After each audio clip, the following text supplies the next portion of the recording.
আমি একদিন আসবো, আপনার মন্দির মন্দির নাকি কাজ সব অসম্পূর্ণ, আমি আসবো। আপনি এখন সুস্থ থাকবেন। ঠিক আছে, প্রণাম মা।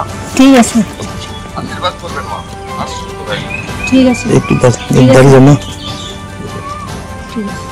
হ্যাঁ।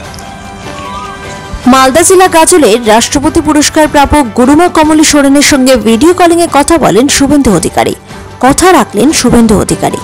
শারীরিক চিকিৎসার জন্য পদ্মশ্রী গুরুমা কমলী সোরেনকে 1 লাখ টাকা আর্থিক সাহায্য প্রদান করলেন বিধানসভার বিরোধী দলনেতা শুভেন্দু অধিকারী। উপস্থিত ছিলেন বিধায়ক চিন্ময় দেব বর্মন, ভারতীয় জনতা পার্টির মুখপাত্র জ্যোতি চ্যাটার্জি, ভারতীয় জনতা পার্টির জেলা সম্পাদক অভিষেক মিশ্র, মণ্ডল সভাপতি বঙ্কিম সরকার সহ অন্যান্যরা। আমি একদিন আসবো, আপনার মন্দির মন্দির নাকি কাজ সব অসম্পূর্ণ, আমি আসবো। আপনি এখন সুস্থ থাকবেন। ঠিক আছে, প্রণাম মা। ঠিক আছে, আশীর্বাদ করবেন মা, আর সুস্থ থাকবেন। ঠিক আছে, একটু দাঁড়িয়ে যান না। হ্যাঁ। হ্যাঁ মা, এটা রাখেন দাদা। আমাদের দাদা শুভেন্দু দা উনি পাঠিয়েছেন আপনার জন্য। আপনার যে শারীরিক অবস্থার যে উনি শুনেছেন খবর, আপনার চিকিৎসারও দায়িত্ব ওনার হাতে আছে, আপনি জানেন সেটা নিশ্চয়ই। এবং আজকে যে ভিডিও কলের মাধ্যমে আপনাকে এতটা বললো উনি, আসবে আগামী দিন নিশ্চয়। এবং তখন উনি যে আপনার আশ্রম বা মন্দির নিয়ে সেটা আপনি বিষয় রাখবেন, ঠিক আছে মা? আপনারা বলবেন। হ্যাঁ, আর আপনি আশীর্বাদ করবেন আমরা সবাইকে, আমরা যেন খুব তাড়াতাড়ি এই যে পশ্চিমবঙ্গের যে দুর্নীতিগ্রস্ত সরকার করতে পারি এবং একটা সুস্থ সমাজ, সোনার বাংলা গড়ার লক্ষ্য আমাদের যেটা আছে সেটা যেন পূরণ করতে পারি। আশীর্বাদ করবেন। হ্যাঁ, আপনি আশীর্বাদ করবেন।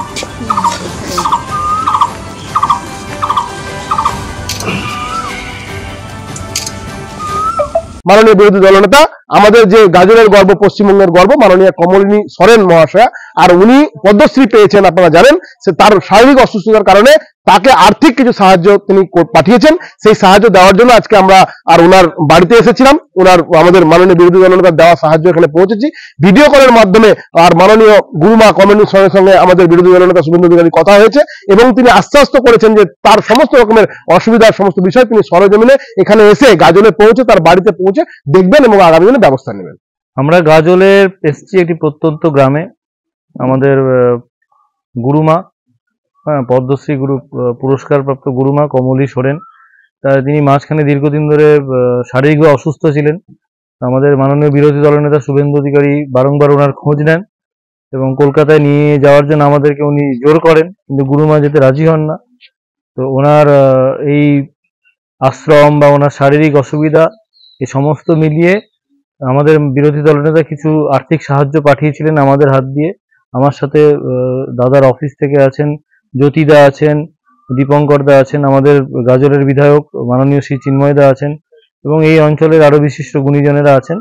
আমরা এসেছিলাম গুরু মায়ের হাতে সে আর্থিক সাহায্যটা তুলে দিতে এবং আমাদের বিরোধী দলনেতা মাননীয় শুভেন্দু অধিকারী ভিডিও কলে গুরুমার সাথে কথা বলেছেন এবং ওনার যা যা সমস্যা আছে সেই ব্যাপারে তিনি অবহিত এবং তার মন্দির আশ্রম তার যা যা অসম্পূর্ণ কাজ আছে তিনি নিজে শারীরিকভাবে উপস্থিত হয়ে সশরীরে তিনি সেগুলো সম্পূর্ণ করার জন্য কথা দিয়েছেন। পাথর ছাড়াই প্রতিকার সম্ভব। মালদার প্রাচীনতম ভৃগু বংশ জ্যোতিষী পণ্ডিত এস শাস্ত্রী। দাম্পত্য সমস্যা, বিবাহে বাধা, ব্যবসায় অবনতি, পরীক্ষায় অকৃতকার্যতা, ভাগ্য গণনা, গোষ্ঠী বিচার, ঠিকুচি গোষ্ঠী এবং মৃত্যু ছাড়া সকল সমস্যার সমাধানের জন্য যোগাযোগ করুন জগদম্বা জ্যোতিষ কেন্দ্র, বিবেকানন্দ স্কুলের পাশে, মালদা। মোবাইল 09733027832 অথবা 09332056956।